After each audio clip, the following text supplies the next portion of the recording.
Hola, soy Jimmy Martins. Las emociones. En el capítulo de esta colección titulado Prólogo, ya les expliqué que lo que me impulsó inicialmente a poner en marcha este canal fue la idea de publicar y compartir cortometrajes de terror. Siempre he sentido una gran debilidad por este género, tanto en cine como en literatura. Recientemente he jugueteado con la posibilidad de escribir un nuevo libro. Uno que podría llegar a ser algo así como la historia de terror definitiva. Discúlpenme si me dejo llevar por la viciosa vanidad. Soy débil. Ustedes saben que dentro del género de terror existen diversas técnicas y temáticas, de las que se valen los autores para, valga la redundancia, aterrorizar. Tenemos monstruos horripilantes, famélicos y crueles, espíritus demoníacos, fantasmas y otras criaturas del mundo intangible. También tenemos extraterrestres malvados, ya sea por su insaciable curiosidad científica, ya por una voracidad imposible de satisfacer, difuntos resucitados, hambrientos de la fuente de electricidad que es el cerebro humano y de sus campos electromagnéticos, criaturas marinas imposibles, trastornos mentales que ponen en duda la cordura de los protagonistas, niños de rostro angelical y personalidad psicopática, seres deformes o informes salidos de la peor de las pesadillas, dimensiones alternativas donde habitan los entes más aberrantes, el mundo onírico, fuente ilimitada de imposibles realidades alternativas y un largo etcétera. Podría extenderme mucho más, se lo aseguro, pero bueno, vamos a dejarlo aquí. En el relato que mi mente ha estado construyendo últimamente, primaba la idea de un terror omnímodo, todopoderoso, del que no hubiera escapatoria posible. Un horror que lo abarcara todo. Y así comencé a fabricar mi novela paso a paso. Para ello necesitaba que la fuente del miedo fuera el propio contexto, el medio, la sociedad en la que se desenvolvieran los protagonistas debía ser el verdadero horror. Y para ello, para diseñar un lugar así, decidí elaborar un método, una suerte de contrafilosofía o filosofía inversa, si me permiten la licencia, que funcionaría del modo siguiente. Paso primero. Decía el filósofo Aristóteles que todos, insisto, todos los hombres desean por naturaleza conocer. Si la afirmación del filósofo es cierta, podría ser una idea genial que el terror de mi relato fuera capaz de robar la educación de los hombres, de privarles de la enseñanza. Paso 2. Recordé entonces que el filósofo Platón decía que la educación consiste en dar al cuerpo y al alma toda la belleza y perfección posibles. Y decidí que el terror de mi obra debía ser capaz de operar en el ser humano, haciendo que éste se preocupara exclusivamente del cuerpo y se olvidara del alma. A fin de cuentas, con el primer paso ya habíamos robado la educación, y sin educación ni alma, pues los protagonistas de mi novela vivirían en una sociedad sin capacidad para la abstracción, sin noción del bien o del mal, sin Dios, sin creación, sin espiritualidad, sin filosofía, sin pedagogía. Un caldo de cultivo ideal para fabricar situaciones terroríficas, ¿no les parece? Todavía estoy en el paso 2, pero es que sin alma ni educación, los seres humanos de mi novela vivirían en una sociedad que desconocería la gramática, las reglas de la lógica, y con tal desconocimiento, sus pensamientos, obras y hábitos serían, digamos, incorrectos, alejados o muy alejados de la verdad, de la certeza. Vamos, que serían indigentes en cuestiones de retórica. ¿Se imaginan ustedes que alguien que no supiera leer se enfrentara con un texto de Cervantes? El pobre diablo no vería en las blancas cuartillas la escritura, en letras, sino borrones de tinta carentes de cualquier significado. ¿Ven por dónde voy? En el horror de mi sociedad ignara, nadie estaría en condiciones de debatir sobre ningún tema, porque carecerían de las herramientas necesarias para hacerlo. Con todo, estas criaturas, idiotas, no dudarían en dar su opinión, pues su falta de educación las habría vuelto orgullosas, impúdicas, groseras, soberbias y atrevidas. Pero vayamos al meollo del asunto. ¿Cómo habría llegado esta sociedad ficticia y alucinada a perder la educación y con ella el alma? Pues muy sencillo. A través de la ilusión. La ilusión es un fenómeno psíquico en el cual hay ciertos elementos reales pero mal interpretados. Entonces la pregunta siguiente sería, ¿y quién habría conseguido que esta sociedad viviera una ilusión alejada del conocimiento? El autor de esta fechoría, el gran villano de la historia, sería alguien que se habría valido de imágenes para la manipulación total. Sí, de imágenes. Como en nuestro mundo real, las imágenes que vemos emitidas por la televisión o cualquier otra pantalla plana.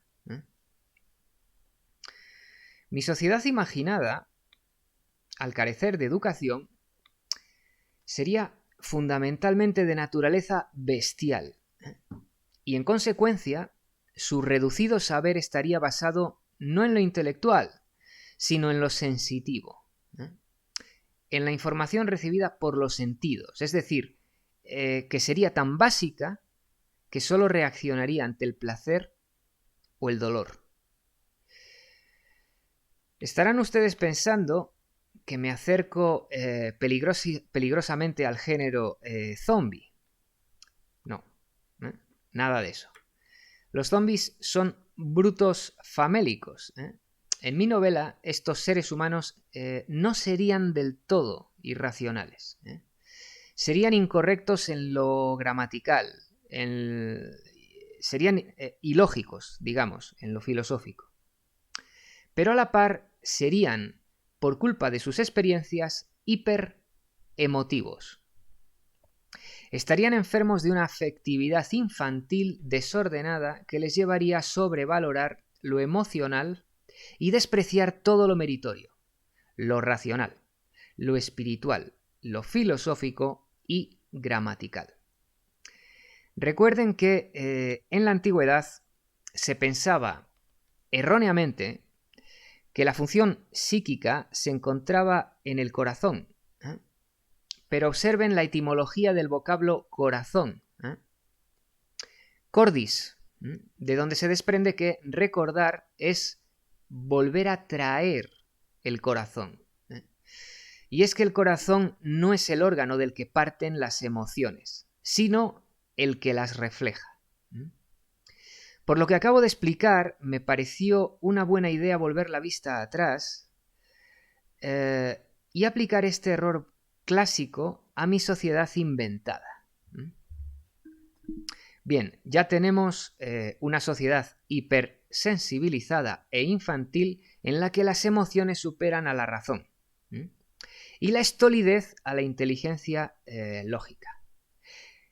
El norte de esta sociedad no sería la conciencia, sino el instinto, que es algo que tenemos en común con los animales. La búsqueda del propio bien, el bienestar personal, el bienestar egoísta. Pero no se equivoquen, mi sociedad terrorífica no sería analfabeta. Sí sabría leer y escribir, aunque mal.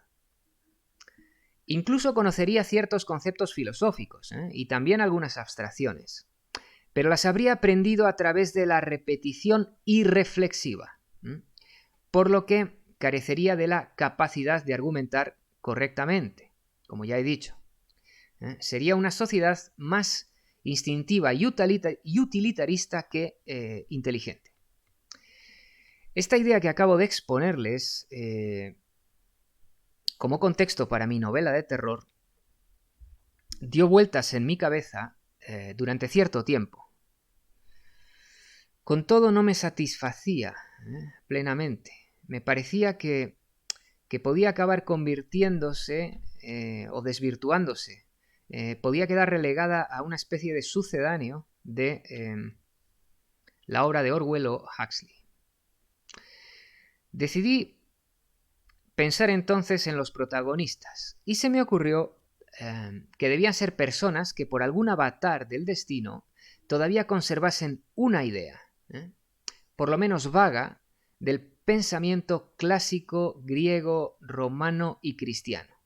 Y voilà, el conflicto estaba asegurado.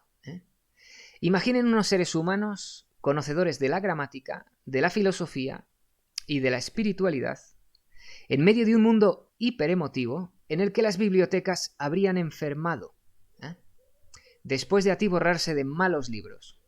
Imaginen este mundo, atestado de televisores y otras pantallas llenas de imágenes de cachorritos, con música elaborada mecánicamente, es decir, sin alma, y otras sandeces por el estilo.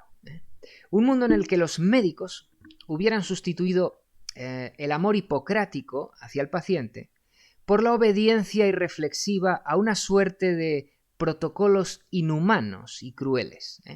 Un mundo en el que la ley fuera injusta, la enseñanza fuera corrupción de menores y el Estado fuera criminal. Ya casi lo tenía, pero me faltaba un villano que estuviera a la altura. Entonces se me ocurrió lo siguiente. ¿Y si ideara una o varias sociedades secretas que durante los últimos 3 siglos se hubieran infiltrado en las instituciones, en los gobiernos, en la Iglesia, en las más altas esferas, y como un caballo de Troya, hubiera crecido en el seno de los países Estado como un cáncer, enriqueciéndose este 1% más allá de cualquier límite, y sin control, hasta el punto de que todos los estados les rindieran pleitesía. Genial, genial. La idea me pareció genial.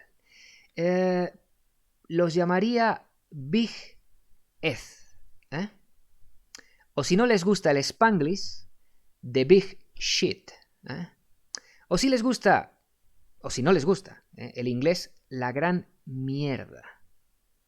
Aunque yo prefiero Big Ed, resulta eufónico y evocador.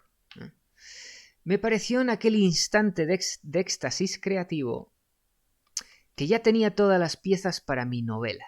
Tan solo restaba idear el nudo, un conflicto, que pusiera a prueba la resistencia de los protagonistas, obligados a sobrevivir en medio del panorama ya expuesto. Sin embargo, fracasé en mi empeño. Y mi gozo quedó truncado por algo impensable que paso a relatar. Un buen día salí a dar un paseo y observé que la gente a mi alrededor caminaba voluntariamente amordazada. Yo no lo podía entender. Caminé Aterrado, durante un tiempo al ver aquel panorama, los viandantes con quienes me cruzaba me lanzaban miradas fulminantes de odio, cuando no insultos. Proseguí mi paseo y al cabo de un rato me crucé con un amigo al que no veía desde hacía tiempo. Y cuando le ofrecí la mano para estrechar la suya, me dio el codo. Incapaz de disimular mi perplejidad, observé cómo retiraba el codo y se llevaba la palma al corazón y me hacía una suerte de cómica reverencia. No supe qué decirle, salvo que me alegraba de verlo. Pero en el fondo me invadió una fría tristeza. Le invité a sentarse conmigo en una cafetería y ponernos al día, pero alegó que era mejor mantener la distancia. Del mismo modo me recomendó volver a casa y no visitar a mis mayores bajo ningún concepto. Traté de objetar algo, no recuerdo bien el qué, pero me interrumpió y me dijo que llevaba prisa, que iba a someterse a no sé qué tratamiento sanitario. No sé si era obligatorio o no. De sus palabras deduje que su cuerpo, creo que sí era obligatorio, no era suyo, sino del Estado. Aquel fugaz encuentro hizo resonar las siguientes palabras en mi mente. La humanidad es un sublime y grande individuo moral. Cuando se reconoce a sus miembros la inmortalidad y se les considera pasando sobre la tierra para llegar a otro destino, claro, sin esto, el mismo progreso humanitario es una especie de sima sin fondo, donde se precipitan las generaciones sucesivas, sin saber por qué ni para qué, un mar sin límite, a donde llevan su caudal los individuos y los pueblos, perdiéndose luego en su inmensidad, como las aguas de los ríos en los abismos del océano. No lo digo yo, lo dijo el filósofo Jaime Balmes. Pero sus palabras me llevaron a entender que mi novela de terror no era tal, sino un mero remedo edulcorado del mundo real. Tal vez una trampa de mi subconsciente, tal vez un sueño, ojalá un delirio. Así fue como la razón me llevó a abandonar la idea de escribir una novela de terror acerca de un mundo hipersensibilizado, pueril, esclavizado e ignorante. Y lo peor de todo, muy orgulloso de serlo. Aquí me despido. Y como siempre, les agradezco enormemente el esfuerzo que hacen al escuchar. Hasta el próximo capítulo. Hasta la próxima.